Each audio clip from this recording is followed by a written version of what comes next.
নমস্কার, আপনারা দেখছেন নিউজ টাইম। আপনাদের সঙ্গে আমি তুলিকা। মুখ্যমন্ত্রীর পরামর্শ শুনলেন না বোস। আজ মুর্শিদাবাদে গেলেন রাজ্যপাল সিভি আনন্দ বোস। মুখ্যমন্ত্রীর পরামর্শ শুনলেন না বোস। জাফরাবাদে অশান্তিতে নিহত বাবা ছেলে পরিবারের সঙ্গে কথা বললেন রাজ্যপাল সিভি আনন্দ বোস। রাজ্যপালের সামনে কান্নায় ভাঙল পরিবার। অশান্তির পুঙ্খানুপুঙ্খ বিবরণ দিলেন পরিবার। পুলিশের বিরুদ্ধে এক রাশ অভিযোগ নিহতের পরিবারের। এলাকায় স্থায়ী বিএসএফ করার দাবি পরিবারের। মুখ্যমন্ত্রীর পরামর্শ শুনলেন না রাজ্যপাল সিভি আনন্দ বোস। আজ মুর্শিদাবাদে জাফরাবাদে অশান্তিতে নিহত বাবা ছেলের পরিবারের সঙ্গে দেখা করলেন রাজ্যপাল সিভি আনন্দ বোস। মুখ্যমন্ত্রীর পরামর্শ শুনলেন না বোস। আজ মুর্শিদাবাদে গেলেন রাজ্যপাল। জাফরাবাদে অশান্তিতে নিহত বাবা ছেলে পরিবারের সঙ্গে কথা বললেন রাজ্যপাল সিভি আনন্দ বোস। রাজ্যপালের সামনে কান্নায় ভেঙে পড়ল পরিবার। অশান্তির পুঙ্খানুপুঙ্খ বিবরণ দিল পরিবার। পুলিশের বিরুদ্ধে এক রাশ অভিযোগ আনল পরিবার। এলাকায় স্থায়ী বিএসএফ করার দাবি জানায় তারা।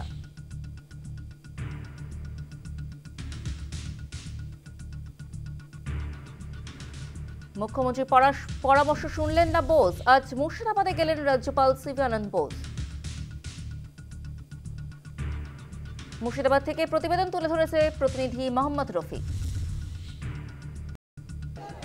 আমরা এই মুহূর্তে রয়েছি শামসেরগঞ্জের জাফরাবাদ গ্রাম, যেখানে বাবা ও ছেলে খুন হয়েছিল এবং সেই এলাকায় যে যারা সাধারণ মানুষজন তারা লাইন দিয়ে তারা দাঁড়িয়ে রয়েছে এবং তাদের যে আর্তনাদ, তারা যে ভয় ভীতিতে রয়েছে, তারা যেভাবে সেই দিনকার যে ঘটনা যেভাবে তারা দেখেছিল, তারা যেভাবে বাড়িতে ঢুকে খুন করা হয়েছিল বাবা ও ছেলেকে, সেই জায়গা থেকে তারা এখনও পর্যন্ত তারা অনেকটাই তারা আতঙ্কে রয়েছে। স্থানীয় যারা বাসিন্দারা রয়েছে তারা সেই আতঙ্কের কথা তারা পর্যন্ত বলতে পারছেন না এবং তারা স্থায়ী একটা ক্যাম্প চাইছেন। তারা সেন্ট্রাল ফোর্স বিএসএফের যে ক্যাম্প চাইছেন এবং তাদের যে দাবি যে সেই ক্যাম্প এবং যে রাজ্য পুলিশ, সেই পুলিশের উপর তাদের ভরসা নেই, সেই জায়গা থেকেই তারা এই ক্যাম্প চাইছেন এবং তারা এখনও পর্যন্ত সেই আতঙ্ক, সেই ছবি তারা এখনও পর্যন্ত তারা কাটিয়ে উঠতে পারেনি। কারণ যখনই আবারও সেন্ট্রাল ফোর্স বা আবার পুলিশ তারা যদি এখান থেকে চলে যায়, তারা আবারও হয়তো তাদের কোনো ক্ষতিগ্রস্ত হবে, তারা এখনও পর্যন্ত আতঙ্ক রয়েছে।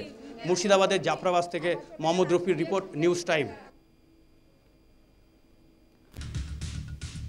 জাফরাবাদে অশান্তিতে নিহত বাবা ছেলের পরিবারের সঙ্গে দেখা করলেন রাজ্যপাল সিভি আনন্দ বোস। রাজ্যপালের সামনে কান্নায় ভাঙল পরিবার। অশান্তির পুঙ্খানুপুঙ্খ বিবরণ পরিবারের। পুলিশের বিরুদ্ধে এক রাশ অভিযোগ আনল পরিবার। এলাকায় স্থায়ী বিএসএফ করার দাবি। আপনাদের সামনে এই মুহূর্তে দুটো চিত্র পাশাপাশি তুলে ধরা হচ্ছে। গতকাল মালদহের রাজ্যপাল, সেই চিত্র যেমন তুলে ধরা হচ্ছে, পাশাপাশি আজ মুর্শিদাবাদের রাজ্যপাল। আপনাদের সামনে এই মুহূর্তে দুটো চিত্র তুলে ধরা হচ্ছে। গতকাল মালদহে গেছিলেন রাজ্যপাল সিভি আনন্দ বোস। সেখানে মুখ্যমন্ত্রীর পরামর্শ শুনলেন না বোস। মুখ্যমন্ত্রীর পরামর্শ শুনলেন না রাজ্যপাল সিভি আনন্দ বোস। গতকাল মালদহে গেছিলেন সিভি আনন্দ বোস এবং সেখানে কিছু পরিবারের সাথে কথা বলেন তিনি এবং পাশাপাশি দেখানো হচ্ছে আজকে চিত্র মুর্শিদাবাদে। সেখানে নিহতের পরিবারের সঙ্গে কথা বললেন রাজ্যপাল সিভি আনন্দ বোস।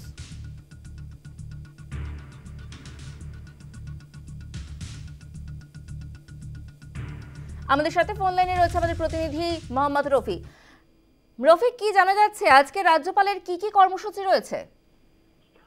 দেখো, গতকাল রাত্রে মালদার বৈষ্ণবনগরের পর তিনি গতকাল রাত্রে এসে পৌঁছেছিলেন যে ফারাক্কার গঙ্গা ভবনে এবং সেখান থেকে তিনি বেরিয়ে আসেন 10:30 11টা নাগাদ। বেরিয়ে এসে তিনি যে জাফরাবাদ যে গ্রামে বাবা ছেলে খুন হয়েছিল সেই বাড়িতে প্রথমত তিনি আসেন এবং সেই বাড়ির ভেতরে গিয়ে তারা পরিবারের সদস্যদের সঙ্গে কথা বলেন।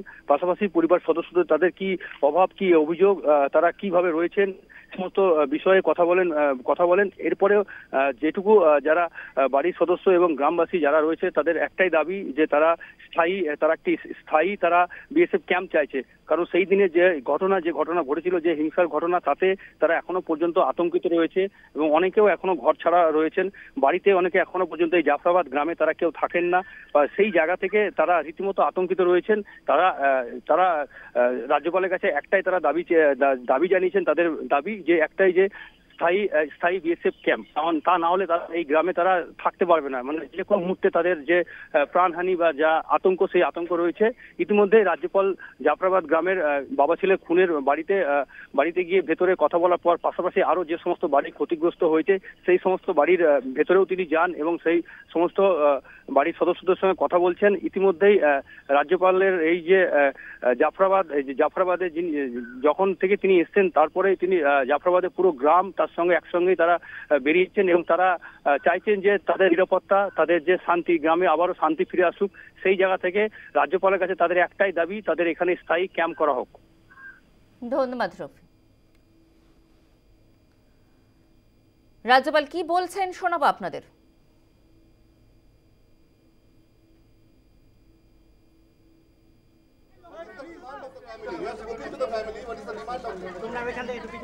See, there was a demand to have a BSF camp here on a permanent basis. They said it was there earlier.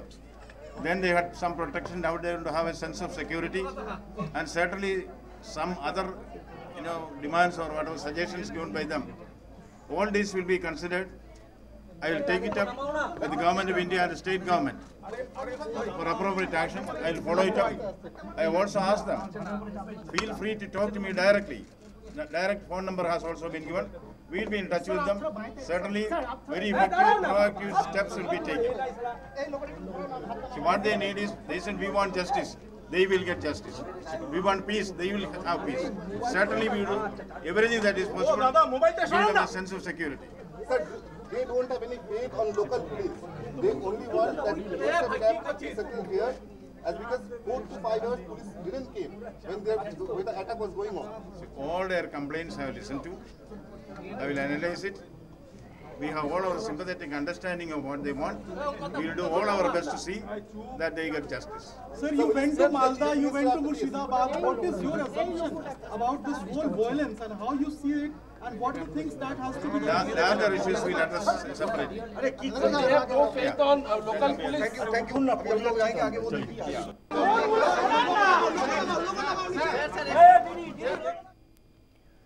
আমরা আবারও ফিরবো। আমাদের সঙ্গে আছেন আমাদের প্রতিনিধি মোহাম্মদ রফি। রফি, তোমার কাছে জানতে চাই এলাকাবাসীদের কি দাবি, কি জানাচ্ছেন তারা?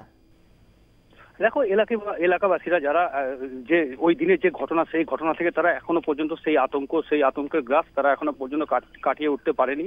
তাদের একটাই দাবি, তাদের নিরাপত্তা, তাদের যে যারা নিরাপত্তাহীনতায় ভুগছেন সেই জায়গা থেকে রাজ্যপালকে কাছে পেয়ে তারা একটাই দাবি জানাচ্ছেন, তাদের এখানে স্থায়ী ক্যাম্প, বিএসএফ ক্যাম্প, এবং ক্যাম্প না হলে তারা বাড়ি থেকে তারা বেরোতে পারছেন না। কোনো সরকারি তারা যে ব্যবস্থা বা সরকারি কোনো রকম যে সরকারি কোনো সুবিধা সেই রকম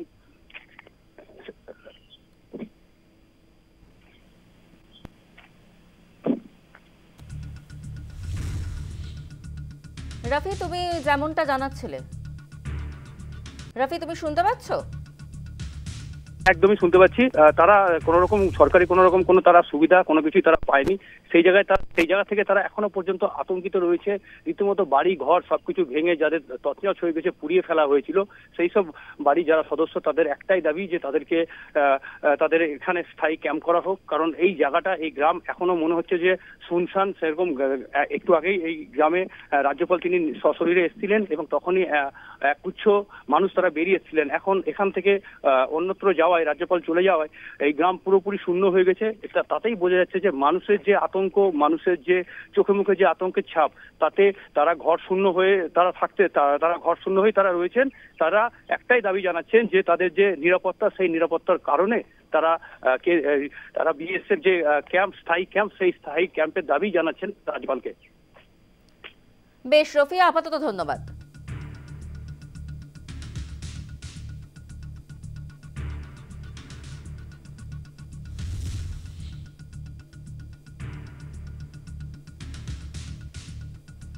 স্থায়ী বিএসএফ ক্যাম্প চাইছে আক্রান্তরা। আমি এই বিষয়ে কথা বলবো স্বরাষ্ট্রমন্ত্রী।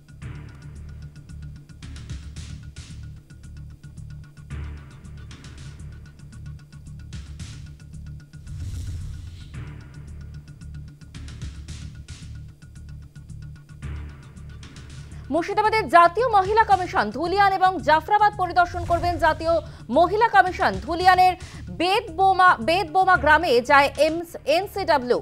বেদবোমা গ্রামে আক্রান্তদের সঙ্গে কথা বলেন জাতীয় মহিলা কমিশন। সেখান থেকে এনসিডব্লিউ যায় জাফরাবাদে নিহতদের পরিবারের সঙ্গে কথা বললেন জাতীয় মহিলা কমিশন। অশান্তিতে নিহত বাবা ছেলে পরিবার এনসিডব্লিউর কাছেও স্থায়ী বিএসএফ ক্যাম্পের দাবি। মুর্শিদাবাদের জাতীয় মহিলা কমিশন পরিদর্শনে আমাদের সাথে ফোন লাইনে আছে মোহাম্মদ রফি। আমরা আবারও তোমার কাছে ফিরবো এবং মুর্শিদাবাদের জাতীয় মহিলা কমিশন পরিদর্শনে গেলেন, ধুলিয়ান এবং জাফরাবাদ পরিদর্শন করলেন তারা, কি জানতে পারছে এই বিষয়ে? হ্যাঁ, একদমই। রাজ্যপাল আসার আগেই মহিলা কমিশন চেয়ারপারসন সহ সদস্যরা এই জাফরাবাদ গ্রাম সঙ্গে বেদবোনা গ্রাম, এই যে দুটি গ্রাম, সেই দুটি গ্রামে তারা প্রথমত আসেন। প্রথমত যে বাবা ও ছেলে খুন হয়েছিল সেই বাড়িতেই তারা ঢোকেন এবং সেই বাড়িতেই ঢোকে তারা পরিবারের সদস্যদের সঙ্গে কথাবার্তা বলেন, তাদের আশ্বস্ত করেন।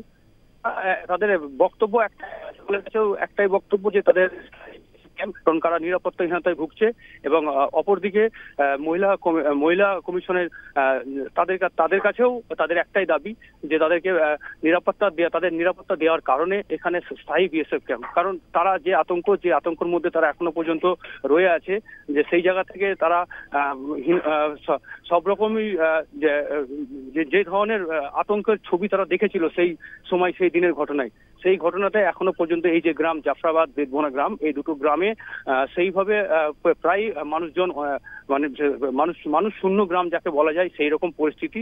এবং সেই জায়গা থেকে আজকে যখন মহিলা কমিশনের প্রতিনিধি দলরা আসেন তখন মানুষের যে লাইন করে তারা দাঁড়িয়ে তাদের একটাই দাবি যে তাদেরকে নিরাপত্তা দিতে হবে এবং সেই নিরাপত্তার দাবি জানিয়ে তারা আজ মহিলা কমিশনের চেয়ারপারসনের কাছে তারা দাবি জানান যে তাদের এই গ্রামে স্থায়ী বিএসএফ ক্যাম্প, এটাই তাদের মূল দাবি। ধন্যবাদ রফি। মুর্শিদাবাদের জাতীয় মহিলা কমিশন ধুলিয়ান এবং জাফরাবাদ পরিদর্শন আপনাদের সামনে এই মুহূর্তে পাশাপাশি দুটো চিত্র তুলে ধরা হচ্ছে। গতকাল যেখানে গিয়েছিলেন মালদায় এনসিডব্লিউ এবং পাশাপাশি শনিবার মুর্শিদাবাদে এনসিডব্লিউ পরিদর্শন করলেন, ধুলিয়ান এবং জাফরাবাদ পরিদর্শন করলেন তারা। মুর্শিদাবাদের জাতীয় মহিলা কমিশন আজ ধুলিয়ান এবং জাফরাবাদ পরিদর্শন করলেন তারা। এই মুহূর্তে আপনাদের সামনে পাশাপাশি দুটো চিত্র তুলে ধরা হচ্ছে। গতকাল শরণার্থী শিবির পরিদর্শন এবং আজ মুর্শিদাবাদের এনসিডব্লিউ ধুলিয়ান এবং জাফরাবাদ পরিদর্শন করলেন। আপনাদের সামনে এই মুহূর্তে পাশাপাশি দুটো চিত্র তুলে ধরা হচ্ছে। শুক্রবার মালদহে এনসিডব্লিউ এবং শনিবার মুর্শিদাবাদে এনসিডব্লিউ শরণার্থী শিবির পরিদর্শন করেছেন গতকাল মালদহে এবং পাশাপাশি আজকে নিহতদের পরিবারের সঙ্গে কথা বললেন জাতীয় মহিলা কমিশন। কি বলছেন জাতীয় মহিলা কমিশন শোনাবো আপনাদের। এখানে কিভাবে পার্মানেন্ট সিকিউরিটি সিস্টেম করা যায় তার জন্য আমরা চেষ্টা করছি। মাননীয় স্বরাষ্ট্রমন্ত্রী নিজে দেখছেন বিষয়টা এবং আমরা রিপোর্ট সাবমিট করব।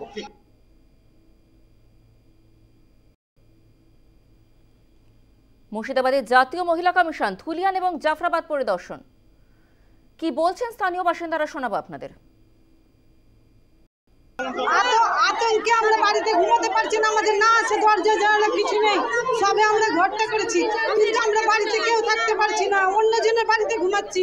সন্ধ্যা লাগছে আমরা ভালো নাই, এখানে আমার নিজের দেশে ভালো নাই, আমরা পুলিশ আমরা ক্যাম্প চাইছি। মুর্শিদাবাদের জাতীয় মহিলা কমিশন ধুলিয়ান এবং জাফরাবাদ পরিদর্শন করলেন। ধুলিয়ানের বেদবোনা গ্রামে যায় এনসিডব্লিউ, বেদবোনা গ্রামে আক্রান্তদের সঙ্গে কথা বলেন। সেখান থেকে এনসিডব্লিউ যায় জাফরাবাদে নিহতদের পরিবারের সঙ্গে কথা বলে এনসিডব্লিউ। অশান্তিতে নিহত বাবা ছেলের পরিবার এনসিডব্লিউর কাছে স্থায়ী বিএসএফ ক্যাম্পের দাবি জানায় তারা। স্থায়ী বিএসএফ ক্যাম্পের দাবি জানায় আক্রান্তের পরিবার। আপনাদের সামনে এই মুহূর্তে পাশাপাশি দুটো চিত্র তুলে ধরা হচ্ছে। আজ জাফরাবাদের রাজ্যপাল একদিকে দেখানো হচ্ছে এবং পাশাপাশি জাফরাবাদে মহিলা কমিশন, সেই চিত্র আপনাদের সামনে তুলে ধরা হচ্ছে। আজকের চিত্র এই মুহূর্তে দেখানো হচ্ছে জাফরাবাদে রাজ্যপাল গেছেন জাফরাবাদে, সেখানে ঘর ছাড়াদের সাথে কথা বলছেন এবং জাফরাবাদের পাশাপাশি এনসিডব্লিউ মুর্শিদাবাদের জাতীয় মহিলা কমিশন। আপনাদের সামনে এই মুহূর্তে দুটো চিত্র পাশাপাশি তুলে ধরা হচ্ছে। একদিকে দেখানো হচ্ছে জাফরাবাদ পরিদর্শনে গেলেন রাজ্যপাল এবং পাশাপাশি জাফরাবাদে এনসিডব্লিউ, মুর্শিদাবাদে জাফরাবাদে জাতীয় মহিলা কমিশন। দুটো চিত্র এই মুহূর্তে পাশাপাশি তুলে ধরছি আপনাদের সামনে। বিএসএফ ক্যাম্পের দাবি জানাচ্ছেন আক্রান্তের পরিবার। একদিকে জাফরাবাদের রাজ্যপাল এবং পাশাপাশি দেখানো হচ্ছে জাফরাবাদে এনসিডব্লিউ জাতীয় মহিলা কমিশন।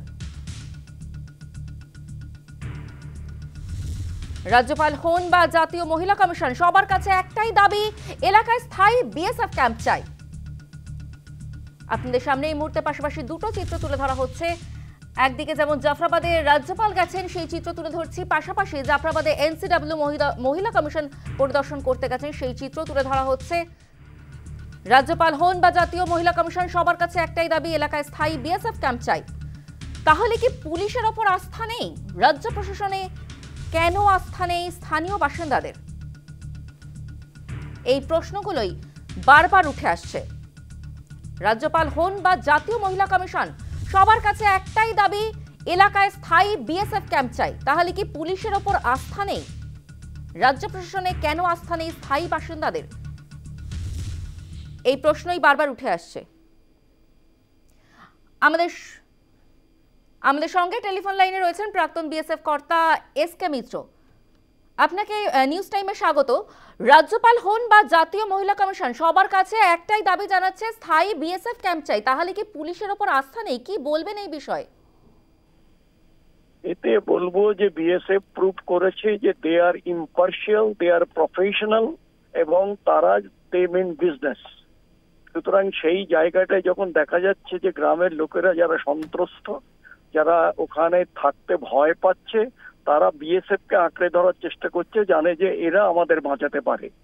এবং সেই জায়গাটায় শুধু গভর্নর নন, যদি মনে থাকে তাহলে দেখা যাবে যে ওখানকার ডিস্ট্রিক্ট ম্যাজিস্ট্রেট প্রথম বিএসএফ কে রিকুইজিশনের একটা রিকোয়েস্ট দিয়েছিল এবং বিএসএফ সেইটাকে ইমিডিয়েটলি রেসপন্ড করে এবং কোম্পানিটাই ওখানে এখানে করা হয়, ওই যে ওইগুলো ডিপ্লয় করা হয়। এখন সেই জায়গাটায় অনেকবার অনেকভাবে লাইন করার চেষ্টা করা হয়েছে গভর্নমেন্টের তরফ থেকে এবং ইন্ডিভিজুয়ালি যে নেতা ফেতা আছেন তাদের। সুতরাং সেই জায়গাটায় আমার মনে হয় যে BSF has proved they are metal এবং উই আর হ্যাপি, যে কারণ এই মানুষগুলোর জন্যই তো আমরা এই মানুষজনকে আমরা রক্ষা করব, তাদের মনে একটা বিশ্বাস এবং এই যে ভয় না করার একটা, সেইটা আমরা ওদের মধ্যে ইনস্টিল করব, সেটাই বিএসএফ এর কাজ। এবং সেটা it proves beyond iota of doubt যে বিএসএফ হ্যাজ প্রুভড ইট। সুতরাং I feel that yes BSF যে ওটা ম্যান্ডেট রয়েছে সেই ম্যান্ডেটটা ওরা পালন করেছে এবং ভবিষ্যতেও করবে। আমি বলবো ওদের দাবিটা হয়তো পার্মানেন্টলি হবে না, যদি বর্ডারের কাছে হয় তাহলে আমি বলবো যে একদম ইমিডিয়েটলি স্যাংশন দিয়ে ওখানে একটা যদি বিওপি বানানো যায়, আর যদি নাও হয় একটা সার্টেন পিরিয়ড, যতদিন পর্যন্ত না নর্মালসি হচ্ছে, যতদিন পর্যন্ত মানুষের তারাই ফিরে যাওয়ার ভয় কেটে যাচ্ছে, সে তো আমার মনে হয় যে সরকার শুড কনসিডার এবং তাদের সেই জায়গাতে পোস্ট করার অধিকার দিক কিংবা বানিয়ে দিক। আমার এইটাই। Thank you sir. আপনার কাছে আরো একটা প্রশ্নে ফিরবো। রাজ্য প্রশাসনে আস্থা নেই স্থানীয় বাসিন্দাদের, বারবার তারা বিএসএফ এর দাবি জানাচ্ছেন। তো বিএসএফ যেহেতু কারণ যে 3 দিনে ভয়াবহ অভিজ্ঞতার মধ্য দিয়ে ওখানকার লোকেরা দিন কাটিয়েছেন, অটোমেটিক্যালি তারা এখন আঁকড়ে ধরছেন যে এমন একটা ফোর্স এখন এসেছে যারা আমাদের উপরে কোনো রকম অত্যাচার করবে না, ন্যায় বিচারই করবে সবসময়, এবং তারা জীবন থাকতে দেশবাসীকে কোনোভাবে তারা বিধ্বস্ত হতে দেবেন না, অপমানিত হতে দেবেন না। এবং তাদের এই যে বাড়ির থেকে সব মাইগ্রেট করে চলে যাচ্ছে, উইচ ইজ আই কনসিডার যে একান্ত ভাবেই সেই গভর্নরের সেই স্টেটের বিরুদ্ধে যে তারা তাদের এই মাইগ্রেশনটা রক্ষা করতে পারেনি। শুধু অনেকগুলো মিলিয়ে সেই জায়গাটায় বিএসএফ যেটা করেছে ভালো করেছে, আশা করব ভবিষ্যতেও আরো ভালো করবে, যাতে মানুষ যারা এখন ওদের মেলাইন করছে কিংবা তাদের উপরে গালাগালি দিচ্ছে, সেই জায়গাটায় যেন তারা নিজেরাই বুঝতে পারবে যে বর্ডারে থাকতে গেলে বিএসএফ এর সহায়তা, তাদের বন্ধুত্ব, আমাদের সঙ্গে ছেলে মেয়েরা, যারা ছেলেরাও রয়েছে মেয়েরাও রয়েছে বিএসএফ এ, তারা যথেষ্ট মানে আমি কি বলবো, প্রফেশনাল তো বটেই, এবং তারা এই কাজের জন্যই নিযুক্ত। তাদের সরকার নিযুক্ত করেছে যে সীমান্তবাসীদের মধ্যে যেন ভয়ের কোনো ভাব না থাকে, এবং সেইটাই তারা চাইছে। তারা কোনো টাকা চাইছে না, রাশন চাইছে না, তারা বলছে বিএসএফ এর ক্যাম্প করে দিন যাতে আমরা নিশ্চিন্তে থাকতে পারি। It is a big complement to the BSF. ধন্যবাদ আপনাকে। আমাদের সঙ্গে ছিলেন প্রাক্তন বিএসএফ কর্তা এসকে মিত্র। রাজ্যপাল হন বা জাতীয় মহিলা কমিশন, সবার কাছে আক্রান্তদের একটাই দাবি, এলাকায় স্থায়ী বিএসএফ ক্যাম্প চাই। তাহলে কি পুলিশের ওপর আস্থা নেই? রাজ্য প্রশাসনে কেন আস্থা নেই স্থায়ী বাসিন্দাদের? এই প্রশ্নই বারবার উঠে আসছে। মানুষের আস্থা ফেরানোর দায় বা দায়িত্ব তো পুলিশেরও, কিন্তু পুলিশের ওপর কেন ভরসা নেই স্থানীয় বাসিন্দাদের? এই প্রশ্নই বারবার উঠে আসছে। রাজ্য প্রশাসনে কেন আস্থা নেই স্থায়ী বাসিন্দাদের? তারা বারবার স্থায়ী বিএসএফ ক্যাম্পের দাবি জানাচ্ছে।